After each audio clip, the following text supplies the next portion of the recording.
20장 11절에서 18절까지 합독합니다.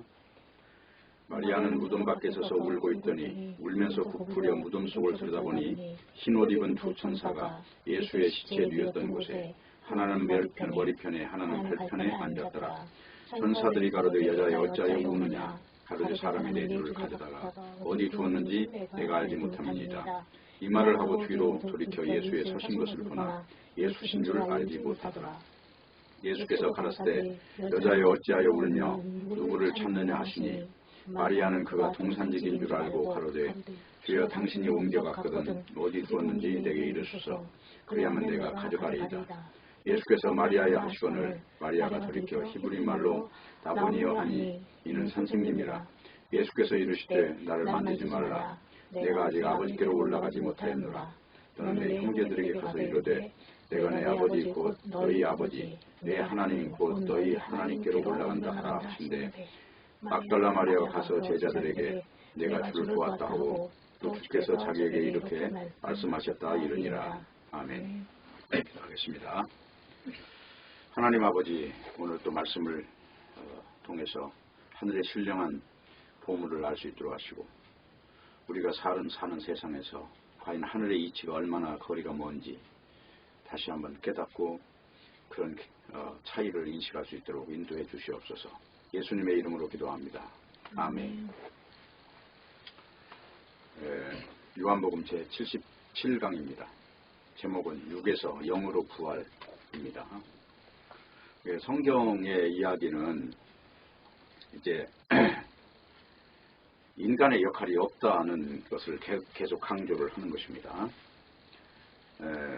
그러니까 이 성경에 접근하면서 이제 인간의 어떤 언어라고 하는 것들은 항상 완전하지 않기 때문에 그 완전하지 않은 부분을 감안하면서 성경을 읽어야 됩니다.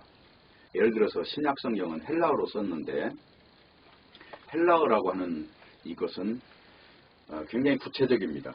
뭐 예를 들어서 사랑이라는 말도 우리가 그냥 일반적으로 러브 이런 게 아니에요. 아가페가 있고 필리아가 있고 스트로게가 있고 또 에로스가 있고 그래서 그 사랑이라고 하는 어떤 그 단어 하나도 이렇게 막 나누는데 문제는 그 당시에 헬라 철학이 지향하는 언어들이 나름대로 어떤 문제점들을 갖고 있다는 거예요. 나누다 보니까. 그래서 그 당시 헬라어로 많이 사용됐던 언어들을 가져다가 이제 차용해다가 쓰다 보니까 그 말 속에 이렇게 모순 속에 그냥 잠겨버리는 문제가 생긴다는 거예요. 그래서 인간을 영과 혼과 육으로 나누는 것도 그런 하나의 언어의 한계 때문에 묶이는 현상이라는 것입니다. 그래서 어쨌든 이 성경을 통해서 우리가 이제 예수 그리스도를 믿게 된 어떤 것들이 믿게 된 것이 인간이 믿고자 해서 믿은 일은 없다는 거예요. 다 성령이 오셔서 믿게 해서 믿는 것이고 예수님을 주님으로 고백하는 것도 성령이 오셔서 뭔가 감동했기 때문에 믿는 것이다. 그런데 문제는 예수 믿는 것을 교회 다니는 것으로 이해를 한다는 거예요. 그게 잘못된 거라는 겁니다. 그러니까 예수 믿는다는 것은 사도의 터 위에 이제 그 믿음의 기초가 세워지는 걸 말하는데 요즘에는 사도의 터가 없어요. 그래서 목사나 신부가 마치 자기들이 사도처럼 행세를 하지만 그럴수록 더 위험한 사람이다 하는 것입니다. 그렇기 때문에 성경은 인간 역할 없다. 이걸 분명히 해야 돼요. 만약에 인간이 역할을 해서 뭐 하나님이 그 인간의 역할에 의하여 뭔 응답을 준다거나 그렇다면 이미 그거는 성경이 말하는 그리스도가 아니라는 것이죠. 성경이 일방 언약이라고 하는 것을 강조하는 이유가 그겁니다. 그래서 이제 창세기 이제 15장에 보면은 창세기 일단 한번 잠깐 볼게요. 창세기 15장에 보면 여기 12절을 보세요. 해질 때에 아브라함이 깊이 잠든 중에 캄캄함이 임함으로 심히 두려워하더니 여호와께서 아브라함에게 이르시되 너는 정령이 알라 내 자손이 이방에서 객이 되어 그들을 섬기겠고 그들은 400년 동안 네 자손을 괴롭게 하리니 그 언약을 해요. 그러니까 이게 지금 뭘 말하냐면 애굽의 그러니까 가나안에서 애굽으로 갔다는 얘기는 에덴 동산에서 세상으로 쫓겨났다는 얘기예요. 그러면 그 세상이라고 하는 곳에서 이제 건져내는 일을 지금 하나님이 하시는데, 그래서 이걸 출애굽이라고 하는데 이 언약을 지금 하신 거예요. 그리고 하나님의 언약대로 되는 거예요. 430년 후에 이스라엘 민족이 애굽에서 나오는 겁니다. 그러니까 이건 하나님의 일방 언약인데 인간이 잘하고 못하고 이런 개념이 전혀 아니에요.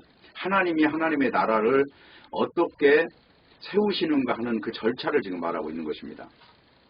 그러면서 하는 이제 중요한 이제 하나의 사건을 보여주는 게 17절이에요.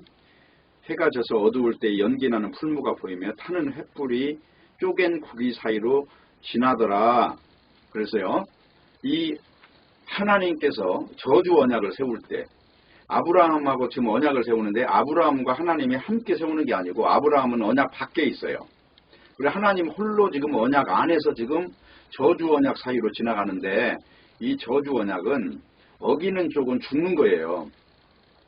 하나님이 지금 말씀하신 것이 하나님 스스로 완성하지 않으면 하나님이 지금 그 치명적인 언약을 어기는 대상이 된다는 지금 약속을 하시는 겁니다. 이것을 일방 언약이라고 해요. 그래서 지금 이 일방 언약은 여기 창세기 15장 9절이죠. 여호와께서 그에게 이르시되 나를 위하여 3년 된 암소와 3년 된 암염소와 3년 된 수양과 산비둘기와 집비둘기 새끼를 취할지니라 해서 그걸 전부 다 쪼갠 그 사이에서 지금 언약의 당사자가 거기를 지나가야 되는 거예요. 근데 지금 여기는 하나님 홀로 지나가신다 그 말이.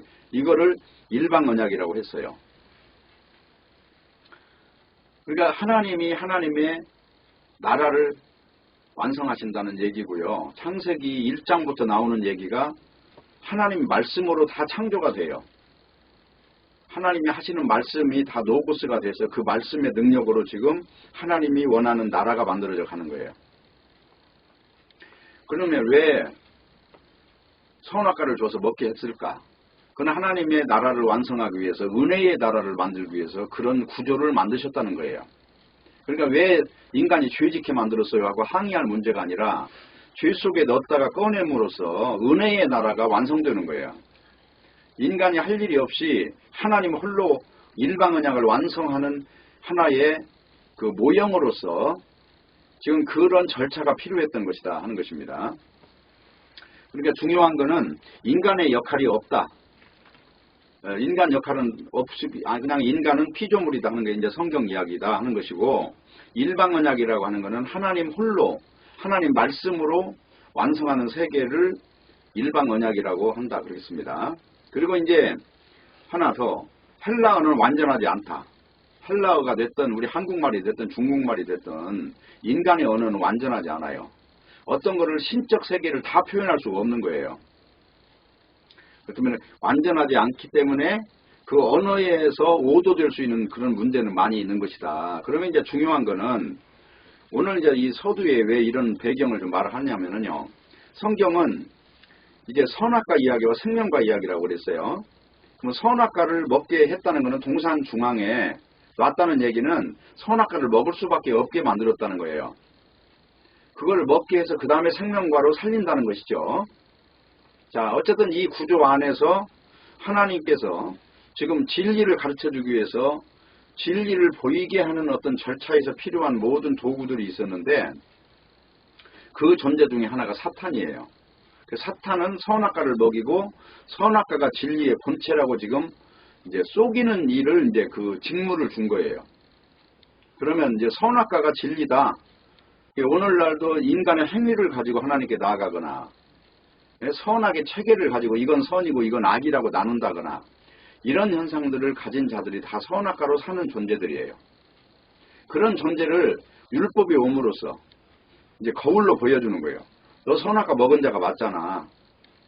지금 너 코로나 걸린 자가 맞잖아. 이 진단 키트에 의해서 당신은 이렇게 양성 반응이 나왔잖아. 이걸 보여주기 위해서 율법을 줬다는 것입니다.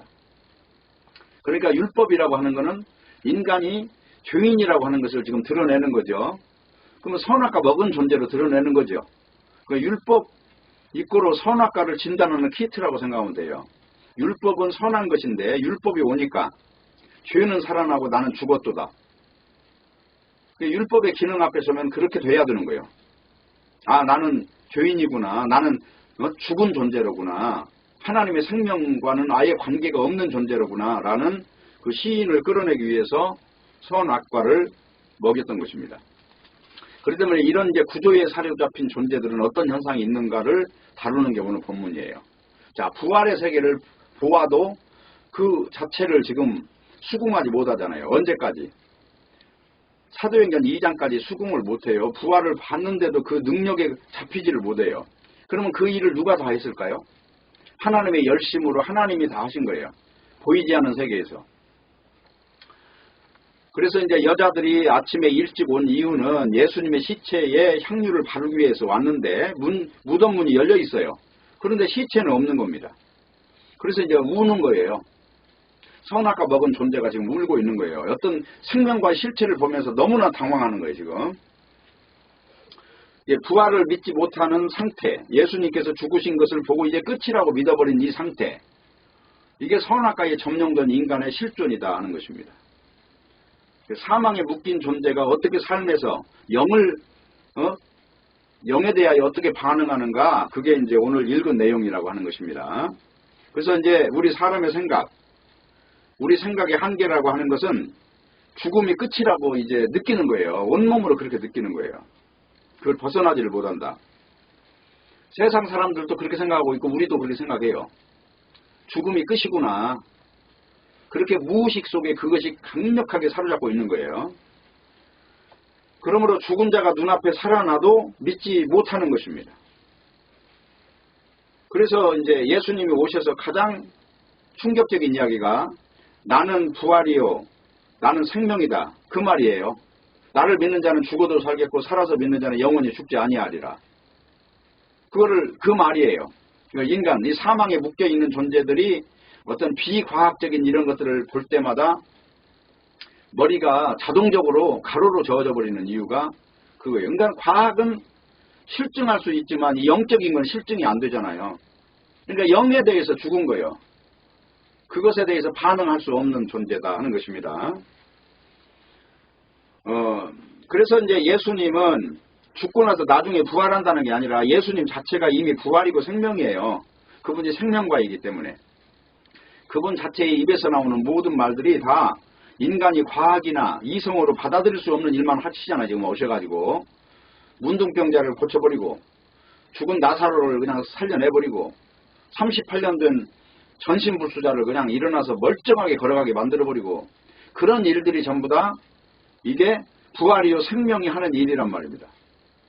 그걸 다른 말로는 영이라고 하는 것이고, 그래서 부활과 생명의 능력으로 오신 분이기 때문에 지금 죽은 자를 살려냈다는 것이고, 그리고 3일 만에 부활하셨다는 것입니다. 자, 그런데 이제 중요한 거는 여기 마리아는 예수님의 시체가 없다고 울고 있다는 거예요.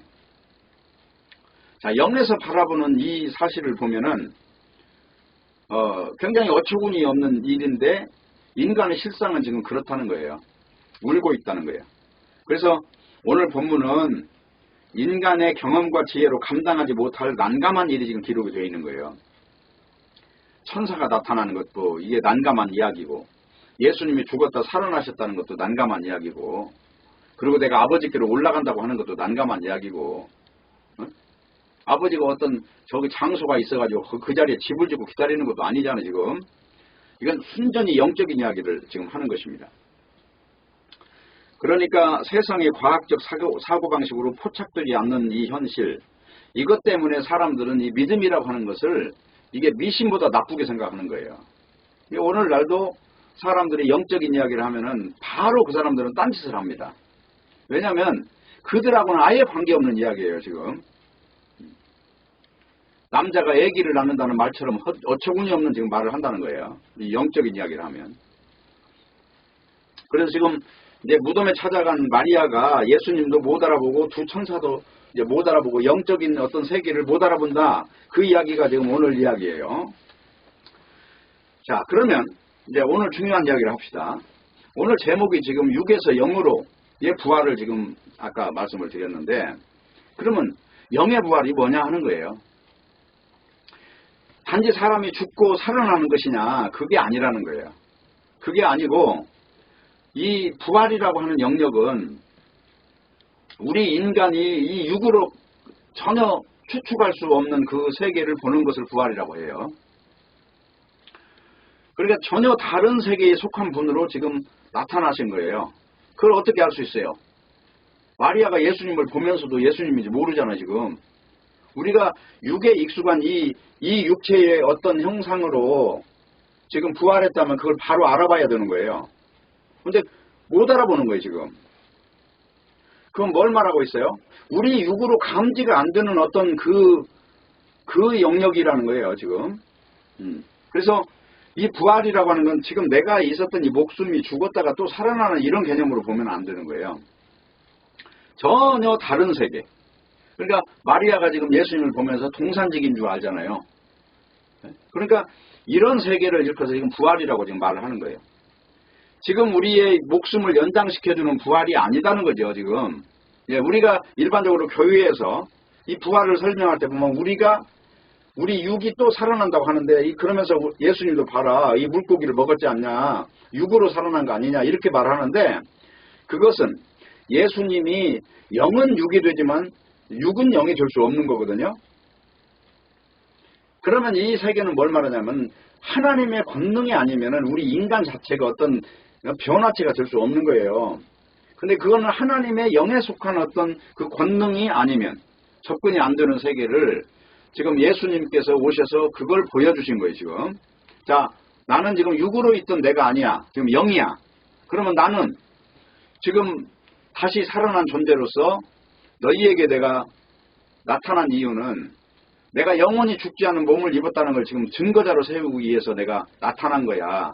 너희는 나를 보고 예수님이 죽었다 살아나는 것의 증인인 거야. 이 목적 하나를 가지고 지금 예수님이 제자들에게 나타나시는 거예요. 이걸 증인이라고 그래요. 그러니까 제자들의 조건은 딴 거 아무것도 없어요. 증인이래, 증인. 너희 훌륭한 사람이냐 아니냐 이런 질문이 없어요. 증인, 예수님이 신령한 세계에 실체로 지금 나타나서 너희에게 40일 동안 나타났는데 이걸 너희들이 직접 눈으로 봤고 손으로 만졌냐? 과연 너희들이 이 증거 앞에서 너희들 죽어도 괜찮겠냐? 이 어떤 증거의 핵심자로 지금 세우는 거예요. 그러니까 지금 있는 이 사건은 기존의 인간의 목숨을 연장시켜주는 부활이 아니고 전혀 다른 속성으로 부활된다고 하는 것을 지금 보여주는 힌트가 지금 되는 거예요. 그러면 다른 속성으로 부활하는 근거는 뭐냐? 그것은 창세기에 보면은 이제 두 가지가 나오잖아요. 선악과가 나오고 생명과가 나오잖아요. 바로 그 부분이에요. 창세기 3장 22절 24절을 보면 여호와 하나님이 가라사대 보라 이 사람이 선악을 아는 이래 우리 중 하나같이 되었으니 그가 그 손을 들어 생명나무 실과도 따먹고 영생할까 하노라 하시고 여호와 하나님이 에덴 동산에서 그 사람을 내어 보내어 그의 근본된 토지를 갈게 하시니라. 이같이 하나님이 그 사람을 쫓아내시고 에덴 동산 동편에 그룹들과 두루두는 화영금을 두어 생명나무의 길을 지키게 하시니라. 이 하나님이 하신 일이 뭐예요? 하나님이 여기 보면 하신 일이 생명과를 못 따먹게 하셨다는 거예요. 지금 이 부분을 오해를 하고 있다는 거예요, 사람들은 누구나 예수 믿으면 다 구원받고 천국 가고 다 부활하고 그냥 난리도 아니에요. 근데 하나님은 인간이 생명과를 못 따먹게 지금 막는다는 거예요. 구원 못 받게 한다는 거예요, 지금. 그럼 왜 그럴까요? 이유는 하나님은 하나님의 나라를 세우시는 것이 목적이지 인간 구원이 목적이 아니라는 거예요. 그렇기 때문에 노아의 방주 때도 그렇게 많은 사람을 죽인 거예요. 구원이 목적이면 왜 죽여도 다 구원을 해야지. 그러니까 항상 하는 말이지만은 인간 구원이 목적이냐 하나님 나라가 목적이냐. 하나님은 원하시는 게 어떤 게 목적이에요? 하나님 나라를 세우시는 게 목적이잖아요. 인간 구원이 아니에요. 인간 모자라서 인간 뽑아가지고 거기다 채우려고 하시는 분이 아니에요. 성경에 그런 말이 많이 있잖아요. 내가 돌들로도 아브라함의 자손을 만들 수 있다. 돌 갖고도 얼마든지 구원할 수 있다. 구원이 목적이 아니에요, 분명히. 그렇기 때문에 하나님은 절대로 인간 중심으로 일하지 않는다는 것만 아시면 돼요. 하나님은 하나님의 나라, 생명나무로 충만한 그 하나님의 나라가 최종적인 창조의 목적이에요. 그렇기 때문에 다른 말로 말하면 일부러 생명나무 과실을 못 따먹게 한다는 거예요. 일부러 다 그 막는다는 거예요. 그 이유가 뭡니까? 하나님이 하시는 모든 일은 인간 중심이 아니고 인간은 지금 선악과를 먹은 존재이기 때문에 이걸 완전히 다 진멸하는 것이 하나님의 목적이라는 거예요. 왜 에덴 동산에 그 화염검으로 칼을 만들어서 그걸 지키는가? 화염검이라고 하는 것은 완전 불바다예요, 불바다. 그 경계가 에덴 동산을 넘어가는 경계가 완전히 다 죽이는 거거든요. 그래서 애굽에서 이스라엘 민족이 나와서 가나안에 들어간 사람은 갈렙과 여호수아밖에 없다고 그랬어요. 나머지는 다 죽어요, 다. 그리고 나머지 중간에서 태어난 자가 들어가요. 그럼 중간에 태어났다는 건 영적으로는 거듭난 자, 하나님의 뜻대로 태어난 자, 중간에 죽은 자는 전부 다 육신이에요, 육신. 이 육체는 100% 진멸해야만 하나님께 접근이 돼요. 그래서 영으로 태어나야 된다는 것을 거듭난다고 그런단 말이에요.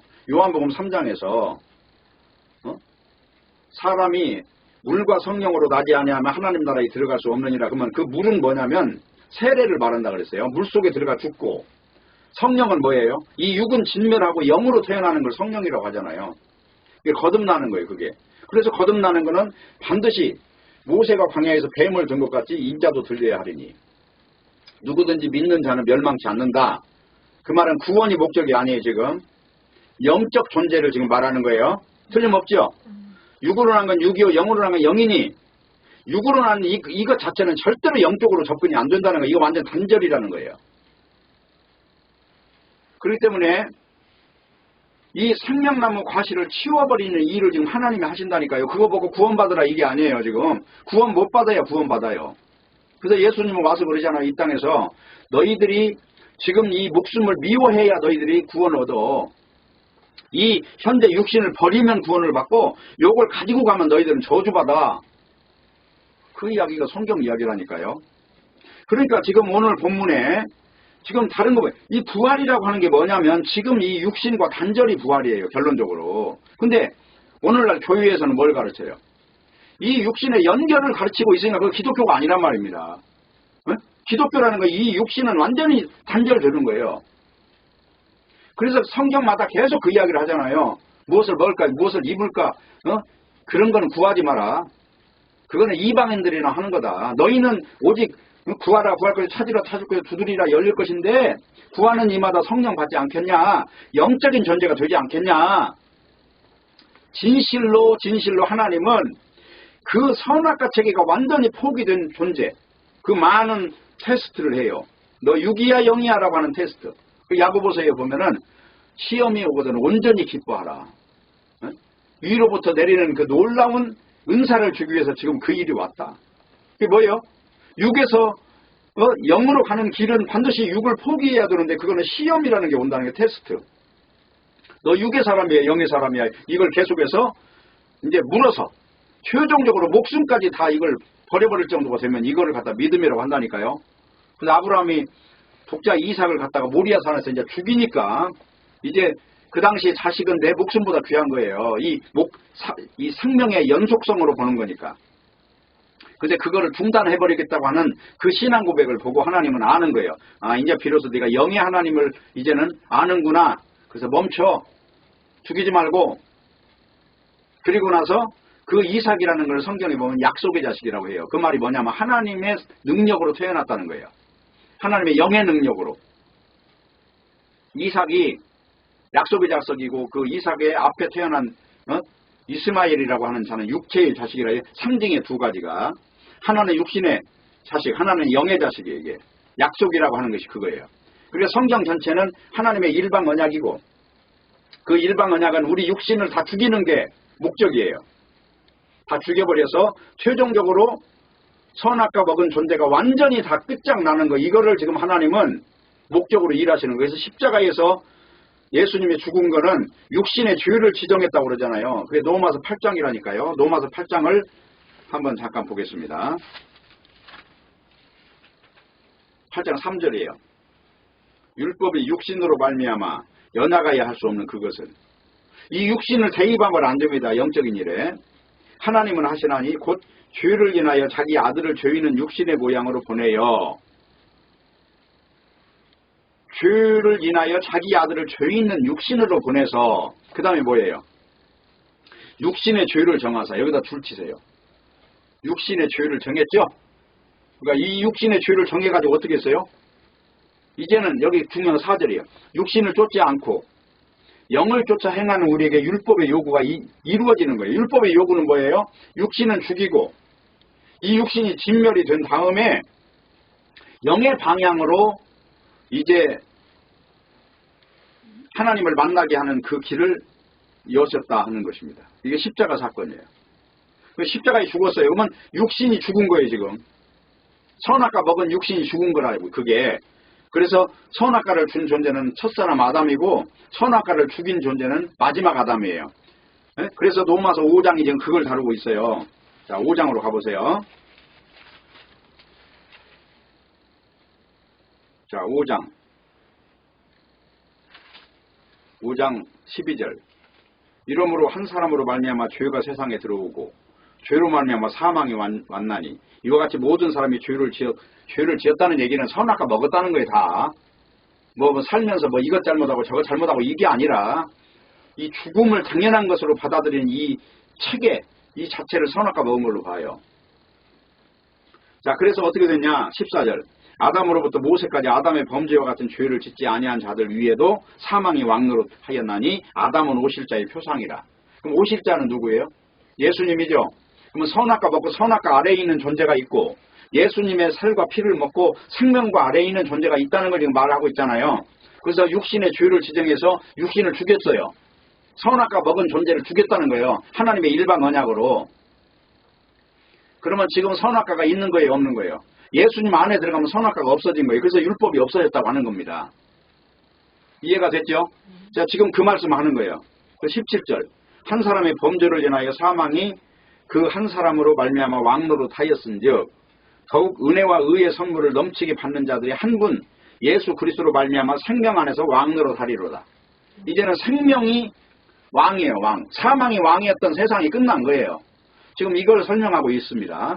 그러니까 여기 이걸 이어서 이제 6장에 보면 세례 받았냐, 물속에 들어갔다 나왔냐, 이게 아니라 너희들이 예수님의 십자가 죽으심 속에 들어가서 함께 하나님이 볼 때 그 영역 속으로 들어갔느냐, 이걸 물어보잖아요. 그것도 다 예수님의 은혜고 성령의 감동으로 생긴 일이죠. 그게 하나님이 다 하신 거예요, 이것도. 인간의 한 일은 아무것도 없다. 그러면 어떻게 하냐? 맨날 기도하라고 새벽마다 불러내가지고 사람 피곤하게 할 일이 아니라 기도라고 하는 거는 자기 선악과 체계를 부정하는 게 기도라는 얘기가 되는 거예요. 근데 이 선악과 안에서 뭔가를 자꾸 소원을 하고 소리소리 지른다고 해서 그걸 성경에서 말하는 기도라고 말할 수 있겠냐. 기도는 성령 받는 게 최종적으로 목적이잖아요. 누가복음 11장이 그거니까. 좀 더 이해를 돕기 위해서 누가복음 11장으로 한번 가보세요. 누가복음 11장에 가면은 이게 이제 상상보훈 이야기를 하는 겁니다. 저기 11절 보세요. 11장 11절. 너희 중에 아비된 누가 아들이 생선을 달라면 생선 대신에 뱀을 주며 알을 달라면 전갈을 주겠느냐. 너희가 악한 자라도 좋은 것을 자식에게 줄 줄 알거든 하물며 너희 천부께서 구하는 자에게 성령을 주시지 않겠느냐 하시니라. 그러면 여기 기도의 목적이 어디예요? 성령이죠. 그죠? 그래, 영의 사람이 됐느냐 이거 가지고 지금 계속 거듭남을 다루고 있고 지금 너 육신이야 영이야 라고 하는 걸 계속 다루고 있잖아요. 그러면 창세기에서 선악과는 육이라면 생명과는 뭐예요? 생명과는 영이죠. 그죠? 영이 안 돼가지고 무슨 놈의 기도 응답 받았다 소리를 하고 있냔 말입니다. 말이 안 되네. 성경의 언어와 전혀 단절된 세계라는 거죠. 그러니까 기도는 다른 거 아니잖아요. 내 육이 죽어버리는 게 기도가 맞잖아요. 이 죽이 죽어야 영이 되니까. 이 성령 받았냐? 이 말이 목적이잖아요. 그렇죠? 조금 더 가볼게요. 그러면 사도행전 2장으로 가봐요. 이런 광경들을 우리가 성경책을 볼 때 무심코 그냥 넘어가면 안 되고요.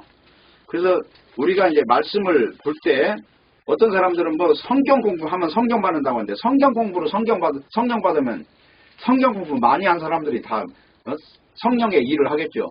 성경 공부를 그렇게 많이 하고 신학 박사들은 그렇게 성경을 많이 알아도 성령과 아무 관계도 없어요. 그냥 지식이에요, 지식. 오늘도 성령이냐 지식이냐 이걸 알려면 성령을 받은 사람은 인간 자랑을 안 해요. 지식 자랑을 안 해. 쉽게 말하면 설교할 때 내가 얼마나 공부를 많이 해서 너희들보다 많이 알아 이런 개념이 없어요. 성령에 속하면 오히려 자기가 비워져 버리는 거예요. 많이 알아가 아니고 내가 얼마나 비워졌냐를 가지고 성령을 말한다는 거예요. 자, 사도행전 2장을 가보세요. 2절 호련히 하늘부터 급하고 강한 바람 같은 소리가 있어 저희 앉은 온 집에 가득하며 불의 혀같이 갈라지는 것이 저희에게 보여 각 사람 위에 있더니 그죠? 저희가 다 성령 충만을 받고 성령이 말하게 하심을 따라 다른 방언으로 말하기를 시작하니라. 여기가 지금 성령 받는 내용이에요. 그러면 다른 방언은 뭘까요? 여기서 육에 속한 이야기가 아니고 하늘 이야기를 하는 거죠. 이 방언은 지금 영적 이야기를 하는 거예요. 영적인 이야기. 그러니까 고린도전서 14장에도 보면 방언은 영적인 이야기를 한다 그래요. 그 영적인 이야기가 오늘날 못 알아듣게 무슨 뭐 어디서 하는 것처럼 막 쌀라쌀라 하는 그런 게 아니고 영에 속한 이야기를 하니까 육에 잡힌 존재들은 뭐 알아들을 수 없는 거죠. 그 말을 하는 것이란 말입니다. 그러니까 여기 보면 특징이 뭐예요? 강한 바람 같은 게 있다는 거는 태풍 같은 게 있다는 거예요. 인간을 아주 주눅들게 만들어버리는 거예요. 성령이 오면. 이 육이라고 하는 거는 완전히 소멸돼 버려야 되니까. 강한 태풍이 몰아치면 인간이 꼼짝 못하잖아요. 네? 막 뿌리째 나무가 뽑혀나가고 토네이도 같은 거는 막 집이 날아가 버리는 이런 지금 상황이에요. 이게. 인간 꼼짝 마 이거예요. 그리고 저희 앉은 온 집에 불의 혀 같은 것이 네? 저희의 각 사람 위에 탁 있는 게 불의 혀는 뭐예요? 불꽃의 끝에 제일 뜨거운 지점으로 전부 다 태워 죽이는 거예요. 지금 이 육을 다 태워 죽이는 거예요. 육신의 잔재를 다 없애버리는 거예요. 이게 성령이에요. 성령 받았다 그러면 이 육을 가지고 말하는 모든 것이 끝나요. 이 육신 이거 잘났냐 못났냐 이쁘냐 미우냐 이런 거 아무 의미도 없어요. 그것도 이 육신으로 사는 거는 잘하면 70년 80년 사는데 그것도 수고와 슬픔밖에 없는 게 인생 육의 여정이에요. 그게 인간의 실존이다. 그래서 지금 여기 보세요. 불의 혀 같은 게 왜 갈라져 있어요? 뭐 때문에 불이 내려와가지고 지금 그 불의 혀라는 거는 불꽃 끝을 말하잖아요. 가장 뜨거운 지점이에요. 그래가지고 여기 금 같은 거 녹일 때 막 2000도 이렇게 녹이잖아요. 그래 어떻게 됐어요 여기서? 인간 육이 완전히 여기서 소멸되는 거예요 지금. 소멸돼버리고 뭐만 남아요? 바로 신령한 존재로 딱 바뀌는 거예요. 지금 이 상황이. 그리고 나서 신령한 존재가 말하는 내용을 성경에서는 방언이라고 하고 그걸 전도라고 하는 거예요. 전도. 오늘날 성경 공부시켜서 교회 사람 끌어모아가지고 무슨 성공했네 실패했네 그거 따지는 게 아니라 그런 거는 전도도 아니고 기도도 아니고 성공도 아니고요. 그냥 쉽게 말하면 거듭나지 않은 사람들 몽땅 모여있는 교회를 일컬어서 뭐라고 하는 줄 알아요? 파리떼가 들끓는다 그래요. 파리떼가. 네? 거름더미에 파리가 우글우글 하듯이 육신이 충만한 데는 육신을 즐기는 것들이 바글바글하게 모여들게 돼 있는 거예요. 근데 진리를 전하는 데는 에베소 교회도 사람 12명밖에 없는데 뭐 그냥 지금 무슨 교회를 몇 명을 왜 세냐고. 두세 사람이 내 이름으로 있으면 내가 함께 한다고 그랬으면 2명만 있으면 그게 교회인 거지. 그리스도의 교회가 맞잖아요. 증거하는 자와 증거를 받는 자. 요 2명이 딱 있으면 이게 완전한 교회예요. 믿습니까? 근데 오늘날 이 세상이 끼어드니까 세상을 한마디로 세력이 뭐냐 그러니까 인간이 많이 몰리면 세력이잖아요. 중국 같은 나라는 사람이 15억 명이 되니까 그냥 사람 많은 이유로 그렇게 강대국이에요 지금. 사람이 많은 이유로. 그렇기 때문에 하나님이 하신 일은 지금 뭐냐면 생명과를 못 따먹게 지키는 게 하나님이 하신 일이라니까요. 이걸 이해를 해야 이제 비로소 하나님이 구원을 위해서 일하는 게 아니라 하나님 나라를 위해서 일하시는구나. 자기 의를 위하여 자기 만족을 위하여. 여기서 자기 하나님의 만족이라면 인간의 만족하고는 개념이 틀려요. 인간의 만족은 선악과 먹은 만족이고 하나님은 이런 개념이 아니에요 지금. 어쨌든 하나님의 원수는 인간의 육신이에요. 선악과를 먹은 이 존재를 죽여야 되는 거예요. 그래서 다행히 이걸 죽여가지고 이걸 건져내면 이걸 성령 받았다 하는 거예요. 그래서 기독교가 지금 오늘날 문제가 뭐냐면 하나님을 설교하는데 문제는 인간을 위한 하나님을 설교하고 있다는 거예요. 하나님을 위한 영이 아니라 인간 육체를 위한 하나님. 그래서 그걸 가지고 부흥을 했네 안 했네 그런 소리를 하고 있는 겁니다. 이 문제가 바로 기독교의 교리가 잘못된 거예요. 그러니까 오늘날 무슨 뭐 어거스틴 뭐라고 어거스틴도 카톨릭의 교부였어요. 그럼 카톨릭을 인정합니까? 콘스탄틴이 국교를 설립한 그 종교가 뭐라고 그걸 그 사람들을 교부를 인정하고 있냐고요. 그는 송두리째 잘못된 거예요. 그 당시에 성경을 믿는 존재들은 카톨릭에 의해서 6천만 명이 죽었으니까 그런 거는 교리를 가지고 사는 사람들이나 따지는 거지 성경은 교리가 아니다. 신학이 아니다. 신앙이에요. 신앙. 자, 그래서 하나님은 인간 구원을 위해서 일하시지 않고 하나님 나라를 위해서 일하신다. 여기에 동의하십니까? 그래서 인간이 죄로 물든 상태에서 생명나무 과실을 따먹으면 이건 영원한 저주로 가는 길이에요. 저주는 인간이 영원한 존재로 통치받게 되는 게 저주예요. 그래서 구원이라는 거는 이 육의 단절인 거고 성령도 이 육신의 단절이에요. 부활도 마찬가지예요. 부활도 육신이 연장선에서 보는 것이 아니란 말이에요. 완전히 이걸 끝내는 거예요. 완전히 태워가지고 우리 저 사람 죽으면 화장터에 가면은 다 거기서 태워서 없이 죄를 남기지만 그 죄도 없애버리는 거예요. 성경의 이야기는. 그래서 우리가 하나님 앞에 살아갈 수 있는 것은 바로 하나님이 원하는 의의 기준 안에 들어가야 돼요. 그 의의 기준이 부활된 생명을 이제 믿게 되는 현상인데 이 부활된 생명은 예수 그리스도의 부활로서 그 부활 속으로 들어가는 거예요. 그렇기 때문에 그것이 바로 인간이 끝나야 된다는 거예요. 의로워진다는 거는. 그래서 이 끝나는 방법은 바로 내가 십자가에 죽는 거다. 누구와 함께?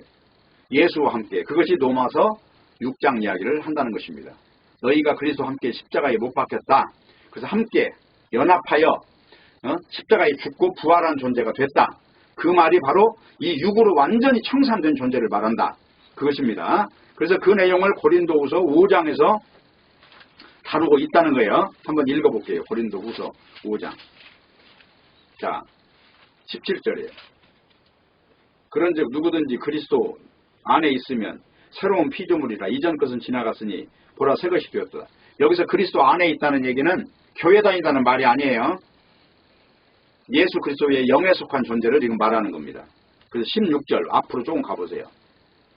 그러므로 우리가 이제부터는 아무 사람도 육체대로 알지 아니하노라. 그러니까 육체 가지고 어떤 기준도 세울 수가 없어요. 영에 속한 존재이기 때문에. 비록 우리가 그리스도도 육체대로 알았으나 이제부터는 이같이 알지 아니하노라. 이게 바로 영에 속한 존재를 말하는 것입니다. 그리고 14절 그리스도의 사랑이 우리를 강권하시는도다. 이 사랑은 영의 사랑이에요. 우리가 생각건대 한 사람이 모든 사람을 대신하여 죽었은즉 모든 사람이 죽은 것이라. 그러니까 이게 아담의 계열이냐 예수님의 계열이냐 이걸 지금 말하고 있는 거예요. 예수님의 그 부활을 보면 그 아담 선악과를 가지고 있는 이 계열이 얼마나 허상인가를 알게 되는 거죠. 그래서 이 예수 그리스도의 십자가에 죽은 그 공로로 인해서 인간의 어떤 그 협조가 필요한 게 아니에요. 지금 하나님 홀로 다 이루시는 것이니까. 그래서 하나님 나라를 건설하는데 가장 중요한 요인은 예수 그리스도 한 분만 딱 있으면 되는 거예요. 인간이 모자라서 뽑는 게 아니니까. 자, 그래서 부활에서 보여주는 것은 인간이 끝나야 된다. 이걸 지금 보여주는 거고 인간은 육의 연결이 아니라는 거예요. 새로운 차원의 생명이 하늘의 말씀의 씨가 돼서 로고스가 돼서 생명이 있으라 그러면 생명이 있어지는 이 현상을 일컬어서 부활이라고 한다는 것입니다. 그래서 요한복음 11장에 보면 나사로를 살린 내용이 나오는데 나사로가 살아났죠. 근데 그 후로 죽었을까요? 안 죽었을까요? 나사로가 그 후로는 또 죽었죠. 이 부활한 존재가 아니니까. 그래서 그 나사로를 살린 이야기가 이제 부활과 연결되면 안 되는 거예요. 이건 완전히 예수 부활 하나로 다 완성돼 버리는 거니까. 인간은 다 없어지는 거예요. 그래서 출애굽할 때도 어린 양 하나만 생명을 가지고 있고 나머지는 다 죽은 존재인 거예요. 바로 그것이 중요하다. 그래서 부활을 인간의 존재가 유지되는 것으로 이해하면 안 된다. 단절입니다. 그리고 시편 17편 15절에 보면 나는 의로운 중에 주의 얼굴을 배우려니 깰 때에 주의 형상으로 만족하리이다 이렇게 해요. 그럼 이 깰 때가 바로 뭐냐면 부활할 때를 말하는 거예요. 예수님의 형상으로만 다 만족한다는 겁니다. 나의 부활이 아니라 예수님의 부활 속에서 내 부활이 들어있는 거예요. 자, 깰 때에 이거는 죽음 이후에를 말하는 거예요. 그때 예수님의 얼굴을 뵙게 되는데 그 주의 형상 하나로 만족된다는 이야기를 하는 거예요. 그러니까 주의 세계에 들어갔으면 자기 형상에 대해서는 관심이 없어져요. 이제 내가 없어지는 거예요. 그래서 예수 믿는다는 거는, 자, 갈라디아서 2장 20절 그러잖아요. 내가 그리스도와 함께 십자가에 못 박혔나니 죽었다는 거죠. 그러므로 이제 내가 사는 것이 아니라잖아요. 나는 없다는 거죠. 오직 내 안에 그리스도가 사는 것이다. 그러므로 이제 육체 가운데 사는 것은 나를 위하여 자기 몸을 버리신 하나님의 아들을 믿는 그 믿음의 그 공식 안에서 사는 것이다. 그게 믿음이란 말이에요. 믿음에는 내가 없어진 거예요. 그렇기 때문에 신자는 주를 향한 관심만 남고, 부활의 믿음이라면 예수님이 부활하셨고 영광의 몸을 입으셨다는 것에 만족하는 걸 지금 의미한다는 것입니다. 그러면 죽은 자는 어떻게 부활하는가? 여기 대해서 궁금한 거는, 그거는 자기 욕망이에요. 자기 육신에 대한 욕망이 연결되는 거예요. 그러니까 그거 버리셔야 돼요. 과감하게 다 떨쳐야 돼요. 그래서 부활의 몸을 설명하는 거는 불가능해요. 영적인 걸 어떻게 설명해요? 그래서 그런 것을 요구하는 건 자기 몸의 영광과 가치에 자꾸 집착하니까 그런 현상이 생긴다는 것이고요. 결론적으로 인간의 몸은 장래 부활의 몸과 연결되는 것이 아니라는 것만 아시면 됩니다. 자, 인간이 부활하여 타인의 몸에 비해서 우월하거나 열등한 것으로 차별될 수 없다. 뭐 어떤 사람은 구원받는데 무슨 개털 모자 쓴다고, 어떤 사람은 멸류관 바른다고 그런 말까지 한다. 전부 다 그게 비진리를 지금 전하는 자들이 그런 말을 하는 것입니다. 인간의 몸의 형체는 죽음과 함께 다 썩고 사라질 흙이에요. 없다. 그래서 부활의 몸과 본질적으로 다른 이 육체는 현대의 육체에서 부활의 몸은 상상이 안 된다 하는 것입니다. 단지 신자는 예수님이 부활했다는 사실 하나를 믿음으로 자리하면 돼요. 그러면 다 완성이 된 거예요. 부활하신 주와 함께 주의 형상에 만족한다고 그러잖아요. 시편에. 그것이 바로 100% 채워졌다는 얘기예요. 그렇기 때문에 전도서 3장 19절에 보면 인생이 당하는 일은 짐승도 당하나니 그들이 당하는 일이 일반이라. 다 동일한 호흡이 있어서 짐승이 죽음같이 사람도 죽으니 사람이 짐승보다 뛰어남이 없으면 모든 것이 헛되미로다. 그러니까 인간으로 사나 짐승으로 사나 이 육체는 아무런 의미를 없다고 지금 결론을 내린 게 성경이라는 것입니다. 근데 문제는 요즘 기독교는 육체의 영광에 중점을 두고 말을 하고 있어요. 죽은 다음에 어떤 영광에 갈래? 그래가지고 그걸 가지고 하나의 구실을 잡아서 사람을 자기 종으로 부리고 있다는 것입니다. 반드시 기억할 거는 그런 교회에서는 바로 나와야 돼요. 뭐 일구이연 일말의 가치도 없어요. 그거는 교회 자체가 육을 전하고 있으면 아주 이건 치명적인 아주 뱀의 독이니까. 그래서 그들은 거짓 세계에서 나를 향해서 집착하게 만들어요. 거짓 믿음의 특징은 뭐냐면 나를 가지고 중심에 놓는다는 거예요. 그래서 성령이 임하면 결론적으로 어떤 현상이냐면 나를 부정한다니까요. 성령이 임하면 나를 중심에서 놓고 보는 게 아니라 나를 송두리째 가짜로 보는 거예요. 그래서 선악과 먹은 인간은 자기 몸을 위해 사는 그런 악한 존재인데 반면에 생명과로 넘어가면 그걸 죽이는 겁니다. 뱀을 죽이듯이. 선악과 먹기 한 뱀의 머리를 깨버리듯이 그렇게 한다는 거예요. 그래서 이제 중요한 거는 뭐냐면 우리가 믿음을 갖는 거, 구원을 받는 거 이게 다 하나님의 소관이에요. 성경에 보면 성령이 아니면 예수님을 주로 시인할 수 없다고 그러죠. 그럼 예수님을 구세주로 믿는다는 것도 성령이 역사한 작업이라는 거예요. 인간이 전도해서 된 게 아니고. 그러니까 전도를 아무리 해도 가보면요. 제가 미얀마에 가서 전도를 좀 해보려고 가봤더니 저는 이제 성경을 제가 이제 영적인 쪽으로 이렇게 좀 전달해 보려고 갔는데 이미 거기에는 구원파가 들어와 있고 그리고 여기 순복음교회 조용기 목사가 왔다 이거 다 그 파가 다 점령하고 있어요. 그래가지고 성경 이야기가 전달이 하나도 안 돼.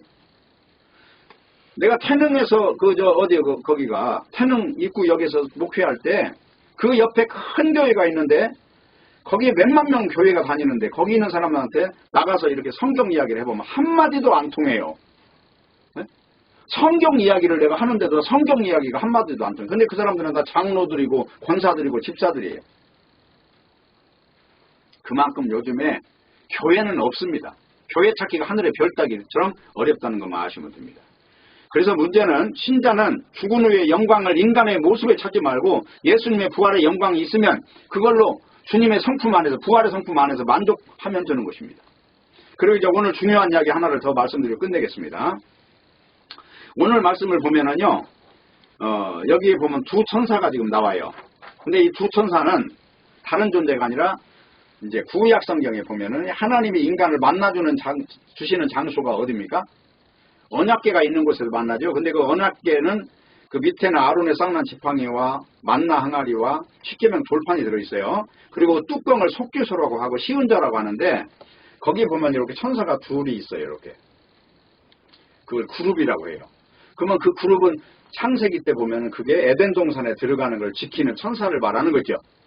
그러니까 거기 들어가려면 법궤에 피를 뿌려서 죽어야 들어간다는 얘기예요. 지금 피 뿌린다는 얘기는 육체 요거 죽여야 들어간다 그 말이에요.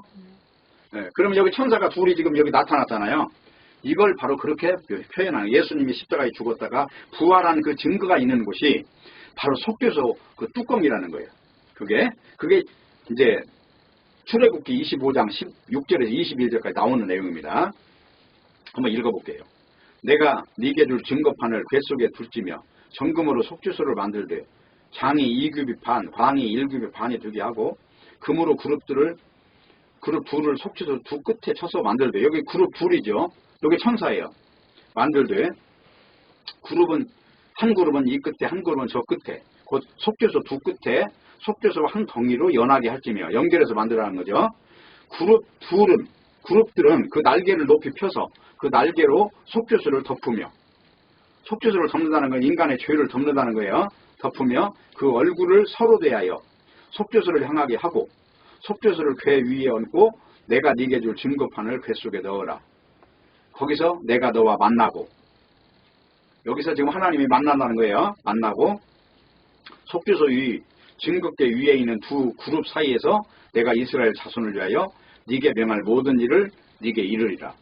그러니까 이 천사는 죽이는 천사예요. 그래서 반드시 죽여야만 하나님을 만나는 피 뿌린다 그 말은 죽어라 그 말이죠. 그러면 죽으면 뭘로 만나는 거예요? 우리 육이 죽고 영으로 만나는 것이다. 그걸 지금 창세기에서 계속 계시하는 거예요. 선악과 먹은 존재는 육체인데 생명과를 먹으면 영이 된다 그 말이죠. 그리고 오늘 여기 천사가 둘이 지금 나타난 것도 바로 이 장면을 그대로 재현하고 있는 거예요. 바로 그 자리가 예수님이 십자가에 죽었다가 땅에 묻혀서 3일 만에 부활하심으로 그 두 가지 사건이 십자가와 부활의 사건이 바로 에덴 동산으로 들어가는 하나의 증표로 보여주신 것이고 그것이 바로 육은 안 되고 영으로 변화되고 들어가는 어떤 그 현장이라는 것을 지금 보여주는 내용입니다. 그래서 증거궤 뚜껑에 있는 이 속죄소 이름을 시은자라고 한다는 거예요. 시은자는 은혜를 베푸는 곳이라는 거예요. 하나님이 죄인을 만나주신다고 한 곳, 속죄가 이루어져서 은혜가 주어지는 곳, 1년에 한 번 대제사장이 어린 양의 피를 가지고 속죄소에 바르는 곳.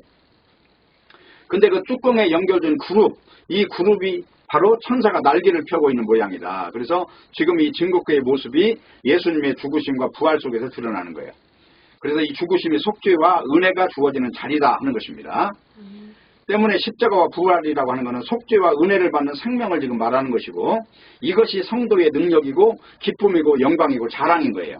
그래서 우리가 영적인 믿음이 없이는 절대로 하나님께 나아가는 길이 없다는 것을 분명히 해야 되는 것이고요.